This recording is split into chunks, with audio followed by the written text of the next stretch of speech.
My name is Alexandra Chin. I'm 28 years old, and today my parents finally saw the truth. They'd spent years dismissing me, mocking my remote work, scoffing at my flexible schedule, and laughing off my logistics career. Breakfast felt like a battlefield until the doorbell rang. Dad's face went pale as he opened the paper. The Wall Street Journal's front page bore my photo, declaring me a billionaire. Mom dropped her coffee. I sat at the table, calm, as the world shifted around us. Every assumption they'd made about me was wrong. And now, there was no going back. The morning sun filtered through the curtains of my childhood home as I sat at the breakfast table, laptop open beside my plate. My father's disappointed sigh cut through the peaceful silence before he even spoke. 28 years old and still working in pajamas, Dad muttered, shaking his head as he poured his coffee. His tone carried that familiar mixture of disappointment and contempt I'd grown accustomed to over the past 5 years. When I was your age, I had a corner office,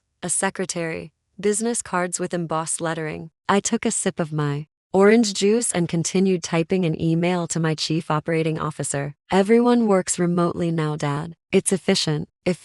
He practically spat the word. That's what failures call unemployment these days. Remote work, freelancing, all fancy terms for can't hold down a real job. My mother entered the kitchen already dressed in her tennis whites despite the early hour. Her eyes landed on me with immediate disdain. Sweetheart, you're still here. I thought you had whatever it is you do. I work from here sometimes, I said quietly. My schedule is flexible. Mom exchanged a knowing look with Dad. Flexible schedule. That's another one of those phrases, isn't it? Like when people say they're between opportunities or exploring their options. I'm doing fine, Mom. Fine. She laughed, the sound sharp and cold. Your brother Michael just made partner at his law firm. Your sister Jennifer is chief surgeon at Presbyterian Hospital. And you're fine, working from your childhood bedroom on whatever internet thing you're pretending is a career. I closed my laptop gently. It's actually going very well, is it? Dad leaned back in his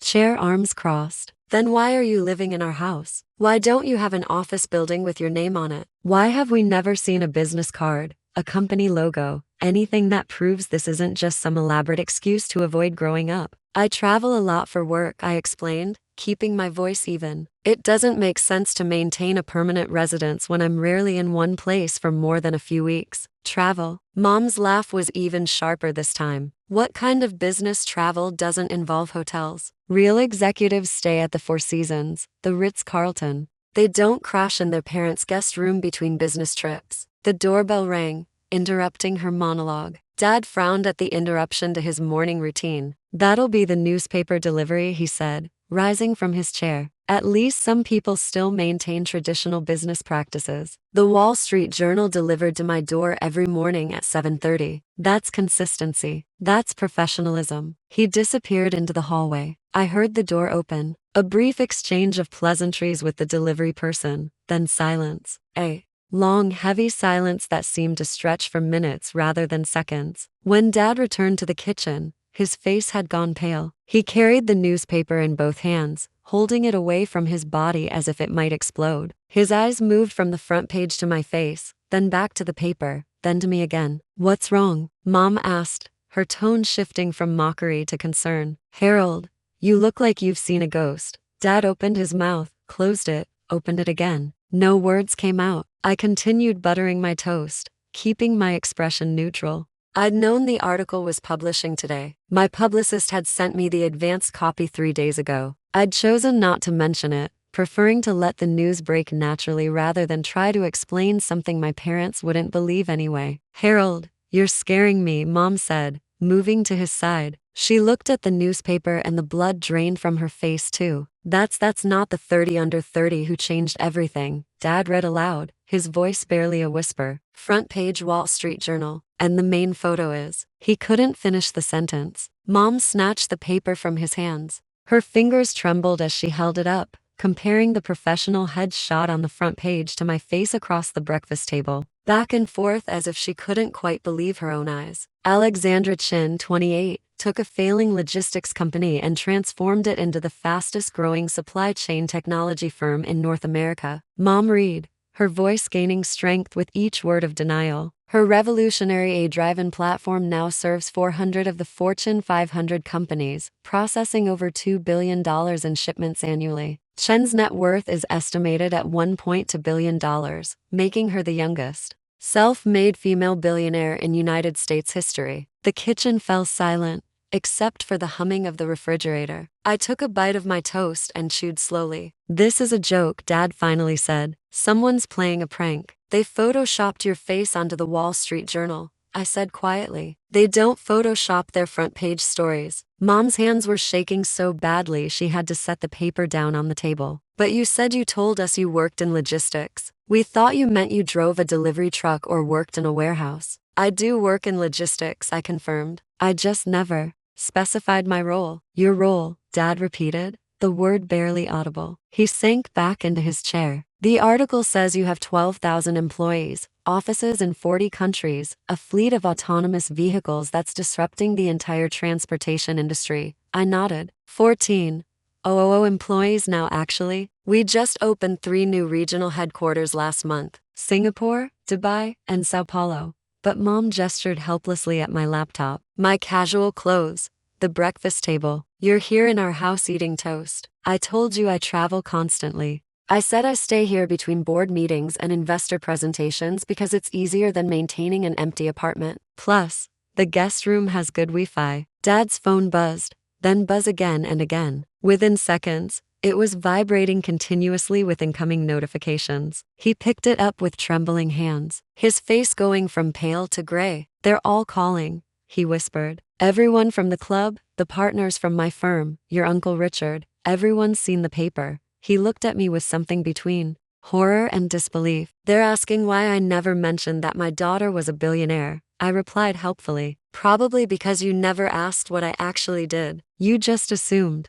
Mom's phone started buzzing too. She stared at it like it was a live snake. "It's Jennifer and Michael and your Aunt Susan, and oh God, it's the president of my book club." She looked up at me with wild eyes. "What do I tell them the truth?" "I suggested that you didn't know." "Didn't know," Dad repeated numbly. "Our daughter is on the front page of the Wall Street Journal and we didn't know." The doorbell rang again. Through the front window, I could see a white van with a satellite dish mounted on top. A news crew was setting up cameras on the lawn. "That would be Bloomberg," I said, checking my phone. "My PR team said they'd want a follow-up interview for their evening segment. I can ask them to come back later if this is a bad time." "Bloomberg News is here," Mom said faintly. "At our house for you." A young woman with a clipboard appeared at the kitchen window, peering in. She waved enthusiastically when she saw me. I waved back. "That's Rachel from Forbes," I explained. "They're doing a cover story for next month's issue. The Reluctant Billionaire or something like that." My publicist thought the whole living with my parents angle would humanize me. "Humanize you?" Dad echoed. He seemed to be stuck in a loop, repeating phrases without fully processing them. My phone rang. I glanced at the caller ID and answered.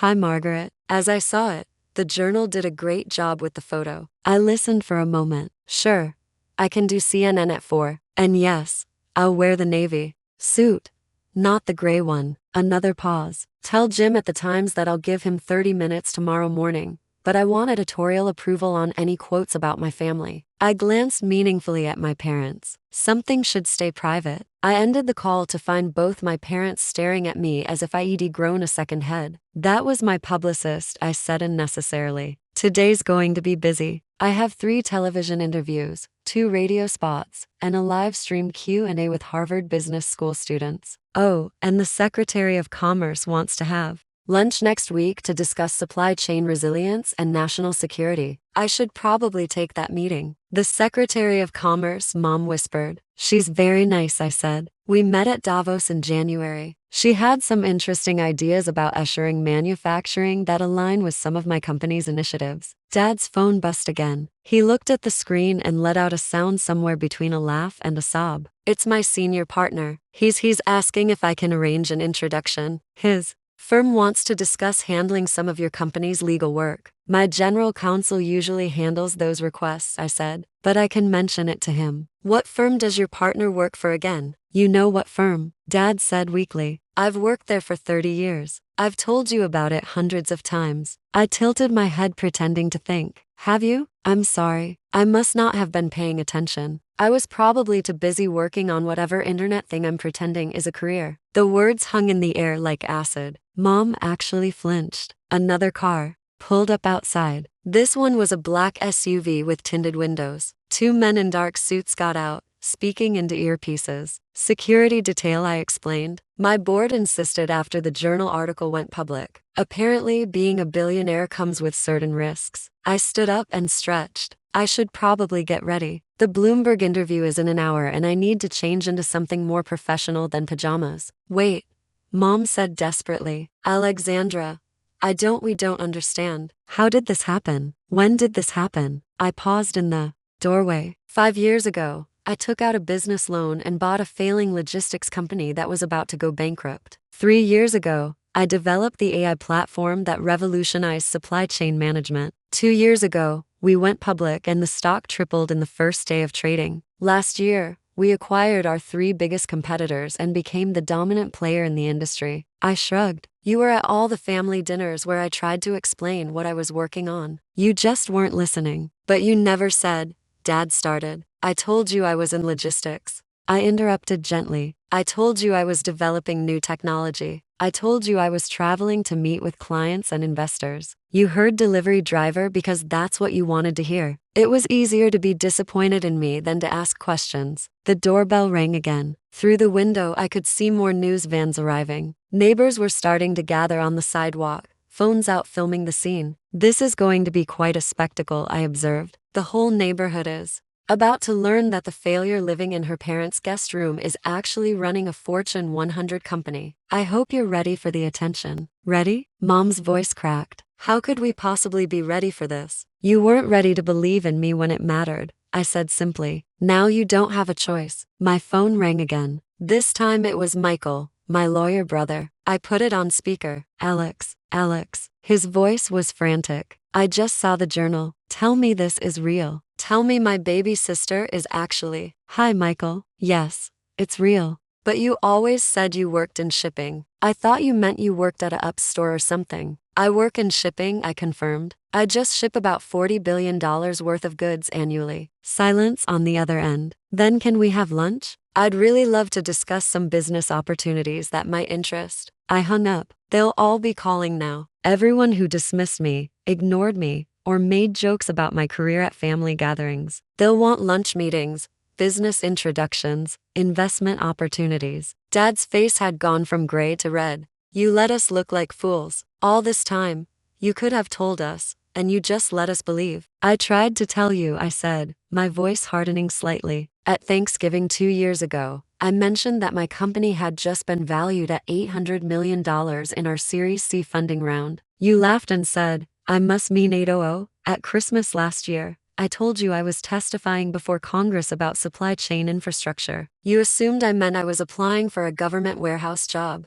but you never corrected us. Mom protested. Would you have believed me? I met her eyes steadily. If I had sat you down and said, I'm a billionaire with thousands of employees, would you have taken me seriously? Or would you have told me to stop exaggerating and get a real job? Neither of them answered. A knock at the door interrupted the tense silence. I walked to answer it, my parents trailing behind like bewildered children. A woman in an impeccable gray suit stood on the porch flanked by the security team. Miss Chin, I'm Sarah Martinez from Bloomberg Television. I know we're a bit early, but with all the excitement from the journal piece, my producers wanted to get you on air as soon as possible. Is now a good time? Perfect timing, I said. Please come in. I just need 5 minutes to change. Actually, Sarah said, glancing at my casual clothes and the chaotic family scene behind me. Would you mind if we film you like this? Our audience is fascinated by the billionaire next door angle. The CEO in pajamas having breakfast with her parents. It's refreshingly authentic. If it helps the segment, I agreed. Sarah's crew moved efficiently, setting up lights and cameras in our kitchen within minutes. My parents stood frozen in the corner, watching like statues as their breakfast table transformed into a television studio. We're live in 3 minutes, a cameraman announced. Sarah settled into the chair across from me, her producer clipping a microphone to her lapel. Miss Chin, the journal article has generated incredible buzz this morning. Social media is exploding with reactions. Everyone wants to know about the young woman who disrupted an entire industry while living in her childhood home. I smiled. I'm happy to discuss it. 30 seconds. The cameraman called. Sarah turned to my parents. Mr. and Mrs. Chin, would you like to be in the shot? Our viewers would love to hear from the parents of America's newest billionaire. Mom and Dad exchanged panicked glances. I don't think Dad stammered. They're a bit overwhelmed, I said smoothly. They only learned about the journal article about 15 minutes ago. Sarah's eyes widened with journalistic delight. You mean they didn't know? Your parents didn't know you were running a billion-dollar company. I tried to tell them, I said. They weren't particularly interested in the details of my work. 10 seconds. Sarah turned to the camera, her expression shifting to professional excitement. The red light blinked on. Good morning. I'm Sarah Martinez and I'm coming to you live from the suburban home of Alexandra Chin, the 28-year-old CEO who shocked the business world with this morning's Wall Street Journal cover story. Miss Chin, you're the youngest self-made female billionaire in us history, and yet you're sitting here in your parents' kitchen in pajamas. Tell us about that choice. It's not really a choice, I said calmly. It's practical. I travel constantly for work, board meetings in Tokyo, factory inspections in Germany, investor presentations in New York. Maintaining an empty apartment doesn't make sense. My parents have a comfortable guest room and reliable Wi-Fi. It works. And your parents, Sarah leaned forward conspiratorially. They just learned about your success this morning. They knew I worked in logistics, I said carefully. We may have had different interpretations of what that meant. Behind the camera, Dad had gone pale again. Mom covered her face with her hands. The journal article describes you as ruthlessly efficient and strategically brilliant, Sarah continued. Your company's AI platform has revolutionized supply chain management for Fortune 500 companies. How does someone so young achieve that level of success? Hard work, I said simply. Long hours, surrounding yourself with talented people, and perhaps most importantly, not caring what other people think of your choices. Speaking of choices, Sarah said, you've been remarkably private until now. No social media presence, no previous interviews, no public appearances at industry events. Why reveal yourself now? The company went through a major acquisition last month, I explained. We're now the third largest logistics firm in the world. That kind of growth attracts attention whether you want it or not. My board felt it was time to put a face to the name to tell our story before someone else told it incorrectly. My phone buzzed on the table. The screen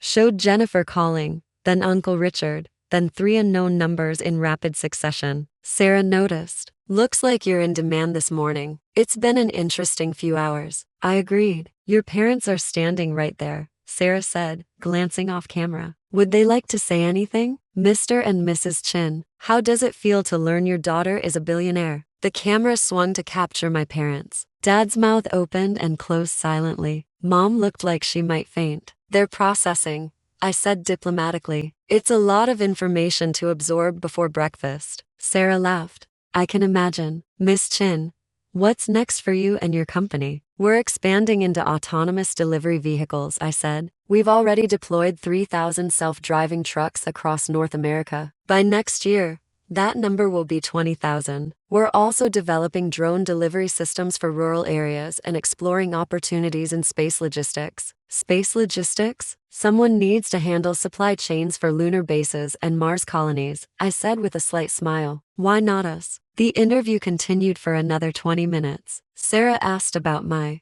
education, my business philosophy, my plans for the future. I answered each question calmly and professionally while my parents stood frozen in the background, occasional visible in shots when the camera panned wide. When we finally finished, Sarah shook my hand enthusiastically. This was fantastic. You're going to be everywhere by tonight. Every major network will want an interview. Are you prepared for that level of attention? My publicist, as I said, she's been preparing for this moment for 6 months. As the crew packed up their equipment, more cars arrived outside. I recognized the logos. CNN, CNBC, Fox Business, even a crew from a major morning show. The circus has arrived, I observed. Sarah followed my gaze. You're the hottest story in America right now. The mysterious billionaire who lived in obscurity. Everyone wants a piece of this narrative. They can wait their turn, I said. I need to shower and change into actual business attire before the next interview. I left my parents standing in the kitchen, still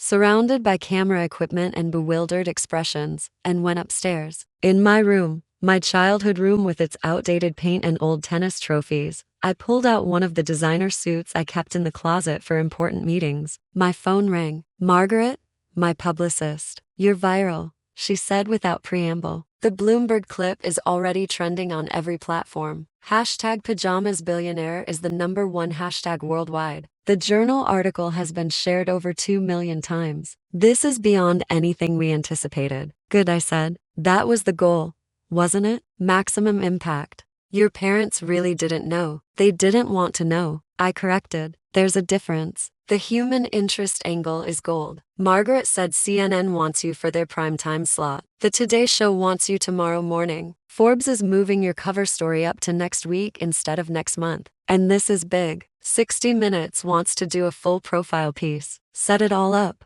I said, "I'll do whatever's necessary." "How are you holding up?" This kind of sudden exposure can be overwhelming. I looked at myself in the mirror. Same face I'd always had, same person, just dressed differently. "I'm fine," I said. "I've been building toward this for 5 years. I'm ready." When I came back downstairs in my navy suit and professional makeup, the scene in the kitchen had evolved into controlled chaos. My parents sat at the table, surrounded by their phones, which wouldn't stop ringing. News crews filled the front yard. Neighbors had gathered on the sidewalk, some holding signs that said things like, "We always knew," and "Neighborhood pride." "That's ironic," I muttered, eyeing the signs. "Mrs. Patterson told me just last week that I should stop mooching off my parents and get a real job." Dad overheard. "Everyone's saying they always believed in you. Everyone's claiming they saw your potential. People revise history when it's convenient," I said. "The same people who mocked me yesterday are celebrating me today. That's human nature." "I don't know what to say to them,"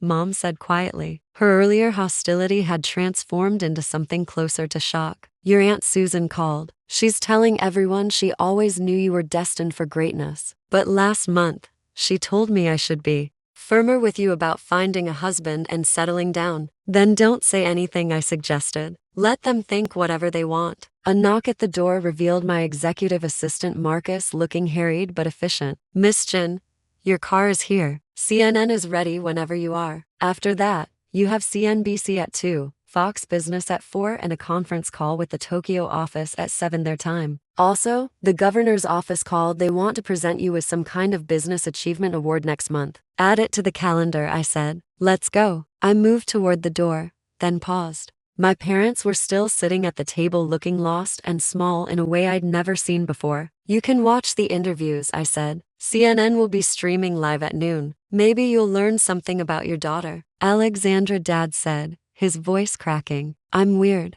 "Don't," I interrupted gently. "Don't apologize now because it's expedient. Don't pretend you believed in me all along. Just watch the interviews. Learn who I actually am. Maybe someday we can have an honest conversation about it." I walked out into the bright morning sun where 3 black SUVs waited. Security personnel opened doors. Cameras flashed. Reporters shouted questions. "Miss Chin, how does it feel to be famous?" "Miss Chin, what would you say to young women who want to follow in your footsteps?" "Miss Chin, is it true you're worth more than some country's GDP?" I paused at the car door and turned to face the cameras. Behind me, I could see my parents standing in the doorway of their house, watching small figures growing smaller. "I'd say this," I told the reporters clearly. "Success doesn't look like what people expect. It doesn't require an expensive office or a corner suite. It doesn't need their approval or their understanding. It just needs your dedication and your refusal to let anyone else define your worth." I got into the car. As we pulled away, I looked back one last time. My father was holding the Wall Street Journal, staring at my photo on the front page. My mother was on her phone, probably fielding another call from someone who suddenly wanted to reconnect. The house grew smaller in the distance, just another suburban home on a Trini street. Nothing about it suggested that a billionaire had been living in the guest room, eating toast at the breakfast table, quietly building an empire, while her family called her a failure. My phone buzzed with a text from Jennifer. "We need to talk." I had no idea. "I'm so sorry." Another from Michael. "Seriously, lunch? I want to hear everything. Can't believe we didn't know." And one from Uncle Richard. "Always knew you were special, kiddo. So proud." I deleted them all without responding. Marcus turned from the front seat. CNN is very excited. They're calling this one of the biggest business stories of the year. The invisible billionaire angle is resonating with people. Good, I said, opening my laptop to review my talking points. Let's make sure we stay on message. This isn't about my family's reaction. This is about the company, our innovations, and our vision for the future of global logistics. Understood? Though I have to say, Marcus added with a small smile, the part where your parents didn't know, that's the part everyone's going to remember. He was right. Of course, by the time we reached the CNN studios in Manhattan, billionaire's parents didn't know was trending worldwide. Memes were already circulating. Late-night comedians were writing jokes. The internet had latched on to the delicious irony of parents dismissing their daughter's career only to discover she was running a Fortune 100 company. The CNN interview went smoothly, then CNBC, then Fox Business. Each one asked the same questions in different ways, and I gave the same answers with slight variations. Yes, my parents were surprised. No, I didn't hold it against them. Yes, I understood why people found the story compelling. By 6 p.m., I was exhausted. Not from the interviews themselves, but from maintaining the diplomatic facade. From pretending I wasn't bothered by the years of dismissal and mockery. From acting like discovering your parents never believed in you was just an amusing anecdote rather than a wound that ran deep. My phone rang. Who is Mom? I let it go to voicemail. Then Dad called. Same result. Jennifer, Michael, Aunt Susan, Uncle Richard, my cousin David, who I hadn't spoken to in 3 years. All of them suddenly desperate to connect, to be part of this story, to claim their relationship to the newest billionaire in America. Margaret called with the day's final update. You're everywhere, literally everywhere. The story has gone international. BBC wants an interview. So does Al Jazeera. You've been invited to speak at the World Economic Forum, the G20 Summit, and 3 different TED conferences. What about the company? I asked. Are we getting the attention we need? Our stock price jumped 18% today, Margaret said. Trading was halted twice because of excessive volume. Institutional investors are flooding our investor relations department with calls. We've had 3 acquisition offers just this afternoon, all in the billions. Good, I said. That's what matters. The company, the work. Alex, Margaret said gently. Are you okay? This has been a huge day. I'm fine, I said automatically. You don't have to be fine. Finding out your parents didn't understand what you'd built, that's not nothing. They understood, I corrected. They just didn't want to understand. There's a difference. That night, alone in a luxury hotel suite that my company was paying for, I finally watched the news coverage. Every major network had run the story. The Wall Street Journal article had been analyzed word by word. Business experts debated my strategies. Social media was filled with hot takes. And in every story, there was my father's face as he realized the truth. My mother's shock. The moment they understood that the daughter they dismissed was actually more successful than they'd ever imagined. It should have felt like victory. Instead, it felt hollow. My phone buzzed one more time. Another text from Mom. Please call us. We need to talk. We need to explain. I turned off my phone and went to bed. Tomorrow there would be more interviews, more questions, more people suddenly interested in the story of the quiet girl who'd built an empire in secret. More family members claiming they'd always known I was special. But tonight, in the silence of an anonymous hotel room, I could finally admit the truth. I hadn't kept my success secret to surprise them. I'd kept it secret because I'd wanted them to believe in me before I proved them wrong. And now that I'd proven them wrong,